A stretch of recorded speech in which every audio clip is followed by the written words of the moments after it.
Baik, Assalamualaikum warahmatullahi wabarakatuh. Waalaikumsalam warahmatullahi wabarakatuh.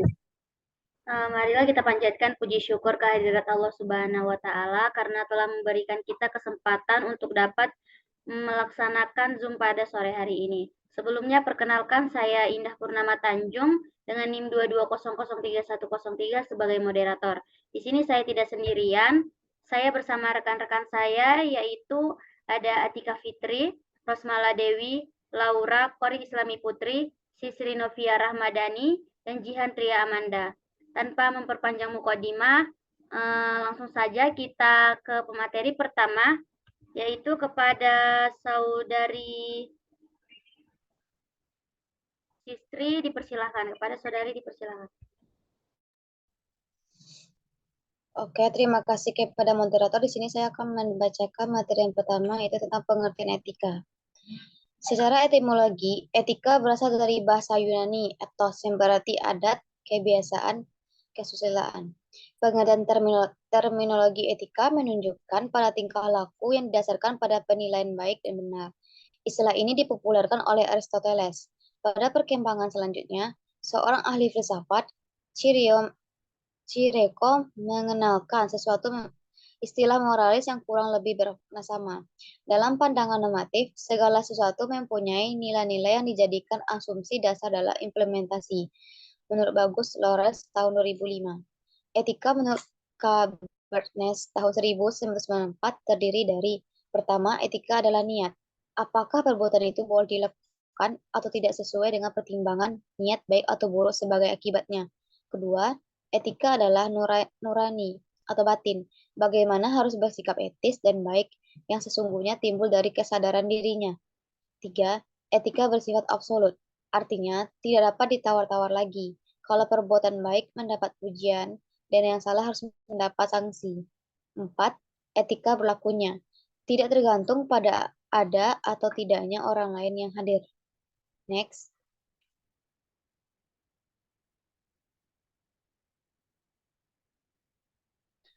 Etika adalah bagian dari filsafat yang membahas secara rasional dan kritis tentang nilai, norma, dan moralitas. Sebagai cabang filsafat, etika sangat menekankan pendekatan yang kritis dalam melihat dan mengamati nilai dan norma moral tersebut, serta permasalahan-permasalahan timbul dalam kaitan dengan nilai dan norma moral itu. Aji dan Sabeni tahun 2003. Sebagai cabang filsafat, etika dapat dibedakan menjadi dua. Pertama, objektivisme dan subjektivisme.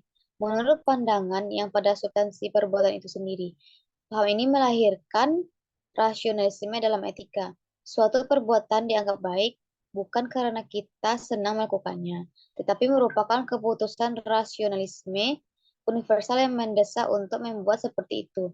Sedangkan aliran subjektivisme berpandangan bahwa suatu perbuatan disebut baik bila sejalan dengan kehendak atau pertimbangan subjek tertentu, baik subjek Tuhan, subjek kolektif seperti masyarakat maupun subjek individu. Itu menurut Muhammad tahun 2004. Mungkin sekian materi dari saya, dikembalikan kepada moderator. Terima kasih. Baik, terima kasih kepada saudari Sisri Novia Rahmadani. Selanjutnya pemateri kedua kepada saudari Rosmala Dewi dipersilakan. Baik, terima kasih kepada moderator. Selanjutnya saya akan menjelaskan materi yang kedua, yaitu mengenai peranan dan manfaat etika. Seperti yang kita ketahui sebelumnya, bahwa etika mempengaruhi perilaku dan membantu individu membuat keputusan yang tepat. Etika juga berperan dalam mengatur hidup kita dan bertindak secara bertanggung jawab. Sebelumnya, etika didefinisikan sebagai disiplin, nilai, integritas, dan kejujuran seseorang saat berada di tengah orang lain yang kemudian akan diterapkan dalam kehidupan sehari-hari. Tindakan kita tidak dapat mempengaruhi diri kita sendiri, tetapi juga orang-orang di sekitar kita. Lalu, manusia hidup dalam jajaran norma moral, religius, hukum, kesopanan, adat istiadat, dan permainan. Oleh karena itu, Manusia harus siap mengorbankan sedikit kebebasannya. Sekalipun sudah ada norma hukum, etika tetap diperlukan karena yang pertama yaitu norma hukum tidak menjangkau wilayah abu-abu. Yang kedua yaitu norma hukum cepat ketinggalan zaman, sehingga sering terdapat celah-celah hukum. Yang ketiga itu norma hukum sering tidak mampu mendeteksi dampak secara etis di kemudian hari.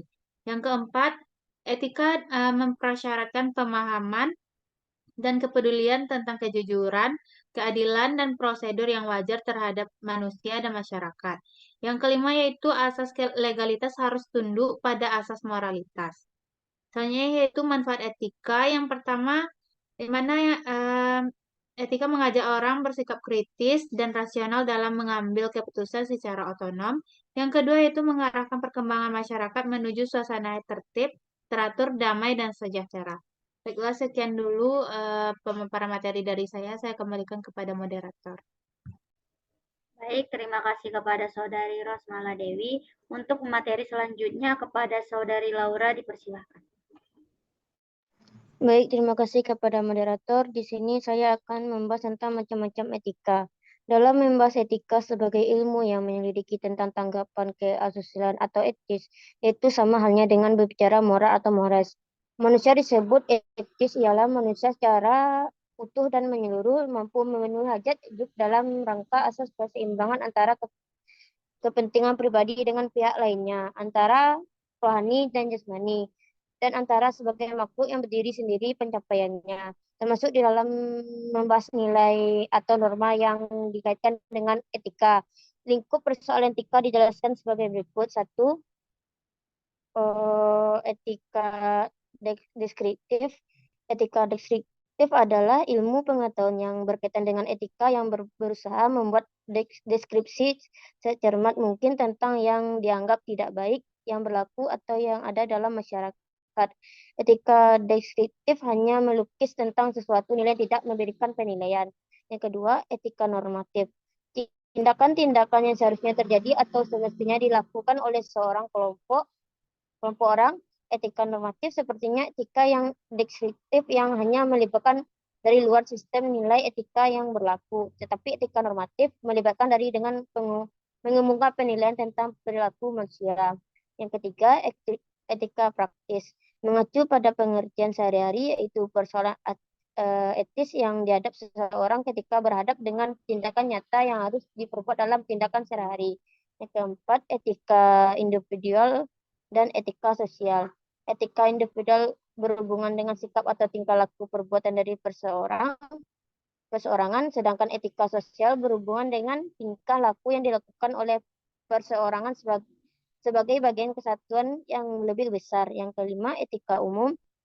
Etika umum yang berbicara mengenai kondisi-kondisi dasar bagaimana manusia bertindak secara etis, bagaimana manusia mengambil keputusan etis, teori-teori etika, dan prinsip-prinsip moral dasar yang menjadi pegangan bagi manusia dalam bertindak serta tolak ukur dalam menilai baik atau buruknya tindakan. Yang keenam, etika khusus.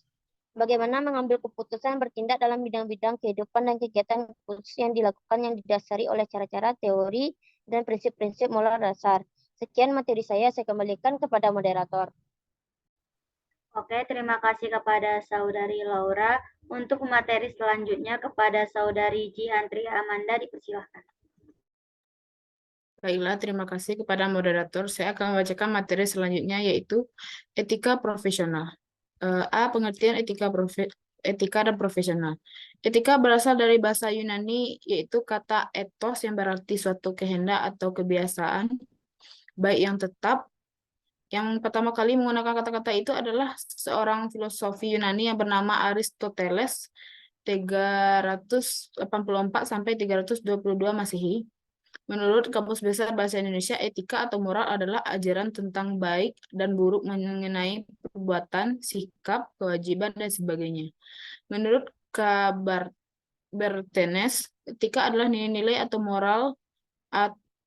Etika adalah nilai-nilai atau norma-norma yang menjadi pegangan bagi seorang dalam mengatur tingkah lakunya. Dari pengertian di atas disimpulkan bahwa etika merupakan ajaran baik dan buruk tentang perbuatan dan tingkah laku, akhlak.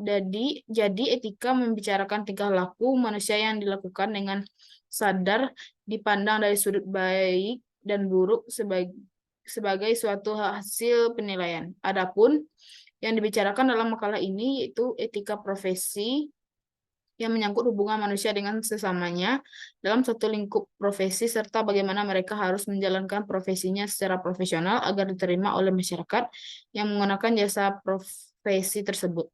Dengan etika profesi diharapkan kaum profesional dapat bekerja sebaik mungkin serta dapat mempertanggungjawabkan tugas yang dilakukan dari segi tuntutan pekerjaan. Profesional merupakan ahli di bidangnya yang telah diperoleh pendidikan dan pelatihan khusus untuk pekerjaan tersebut. Profesional merupakan suatu profesi yang mengandalkan keterampilan atau keahlian khusus yang menuntut pengembangan profesi tersebut untuk terus memperbarui keterampilannya sesuai dengan perkembangan teknologi. Untuk menjadi seorang yang profesional, seseorang yang melakukan pekerjaan dituntut untuk memiliki beberapa sikap berikut.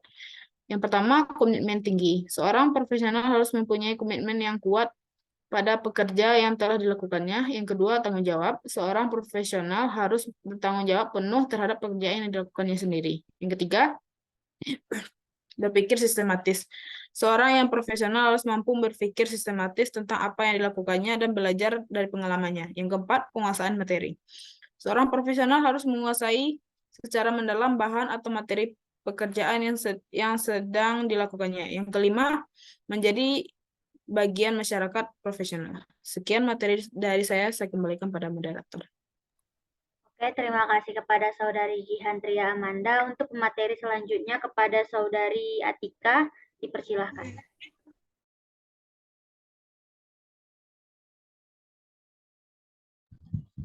Baik, terima kasih kepada moderator.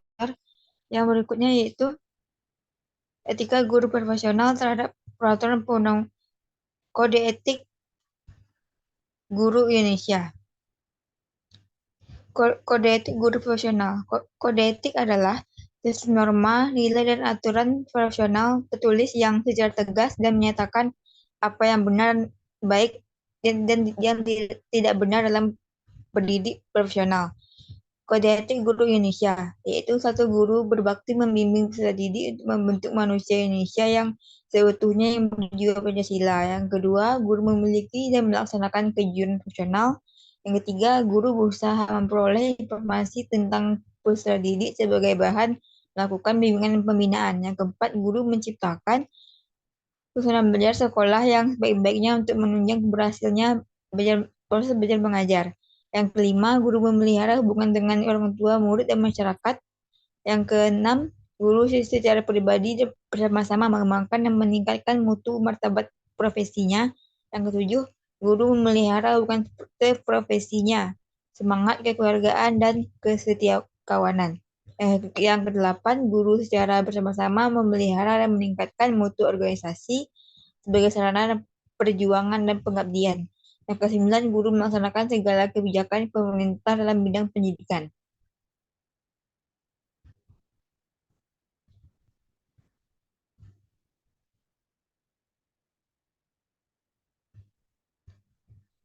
Etika guru profesional terhadap perundang-undangan. Pada butir ke-9 pada kode etik dari guru Indonesia tersebut mengandung kalimat yaitu guru melaksanakan segala kebijakan pemerintah di bidang pendidikan. Dengan jelas bahwa kode etik tersebut diatur bahwa guru di Indonesia harus taat pada peraturan perundang-undangan yang dibuat oleh pemerintah, dalam hal ini Departemen Pendidikan Nasional. Guru merupakan aparatur negara dan abdi negara dalam bidang pendidikan. Oleh karena itu, guru mutlak dalam mengetahui kebijaksanaan pemerintahan dalam bidang pendidikan.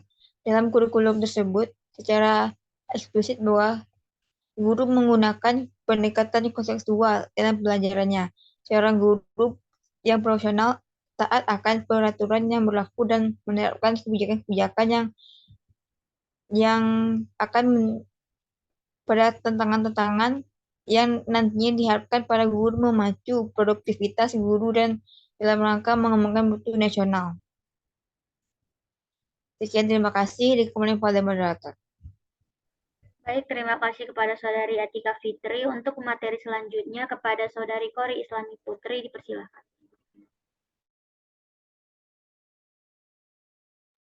Baiklah, terima kasih kepada moderator. Saya akan menjelaskan materi yang selanjutnya, yaitu etika guru profesional terhadap anak didik. Dalam membimbing anak didiknya, Ki Hajar Dewantara mengemukakan 3 kalimat padat yang terkenal, yaitu Ing Ngarso Sung Tulodo, Ing Madio Mangunkarso, dan Tuturi Handayani. Dari ketiga kalimat tersebut, etika guru terhadap peserta didik tercermin. Kalimat-kalimat tersebut mempunyai makna yang sesuai dengan konteks. Pertama, guru hendaknya memberi contoh yang baik bagi anak didiknya. Ada pepatah Sunda yang akrab di telinga kita, yaitu guru digugu dan ditiru, yang artinya diikuti dan diteladani. Pepatah ini harus diperhatikan oleh guru sebagai tenaga pendidik. Guru adalah contoh nyata bagi anak didiknya. Semua tingkah laku guru hendaknya jadi teladan. Menurut Nur Zaman, 2005, halaman 3. Kemudian yang kedua yaitu guru harus dapat mempengaruhi dan mengendalikan anak didiknya.